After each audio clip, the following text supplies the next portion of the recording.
La reprise des bombardements ouvre une nouvelle étape dans la situation à Gaza comme résultat des événements depuis le 7 octobre dernier.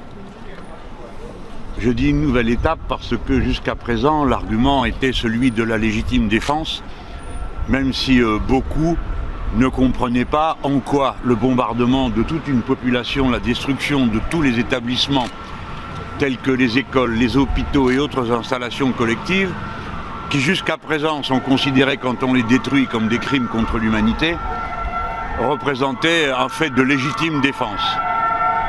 Dans cette phase de l'opération, M. Netanyahou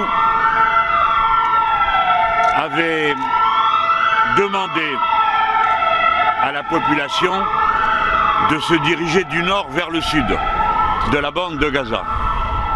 Et maintenant que les gens qui ont suivi le conseil se trouvent dans le sud, c'est là qu'ont lieu les bombardements.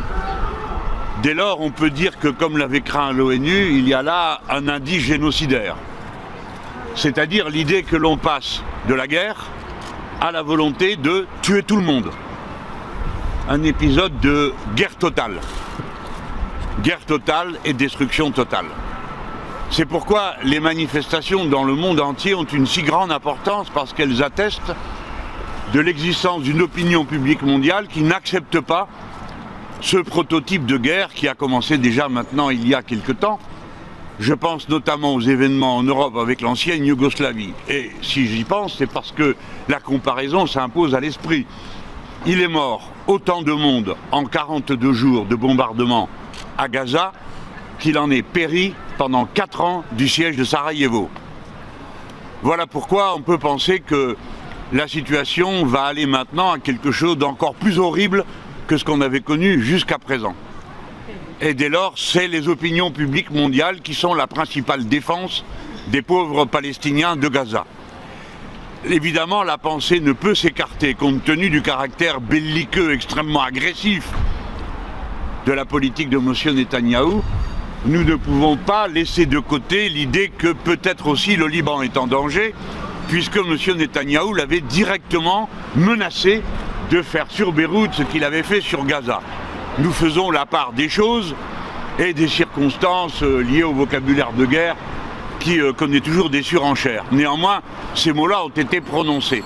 Déjà, 150 000 Israéliens ont quitté la zone frontalière par peur de ce qui pourrait s'y dérouler, et plus de 30 à 40 000 Libanais sont partis de la zone qu'ils occupaient, également par la même peur de guerre. Nous sommes donc extrêmement alarmés du fait que la reprise des bombardements signifie une étape d'aggravation de la guerre et, comme je l'ai dit, présente tous les indices d'une volonté génocidaire. Voilà. Qu'est-ce que vous pensez de la politique du président de la République en la matière, qui vient de renouveler ses appels pour un cessez-le-feu durable? Tant mieux s'il appelle au cessez-le-feu durable, et puis honnêtement, son point de vue ne compte pas beaucoup là-bas, et à plus forte raison ici.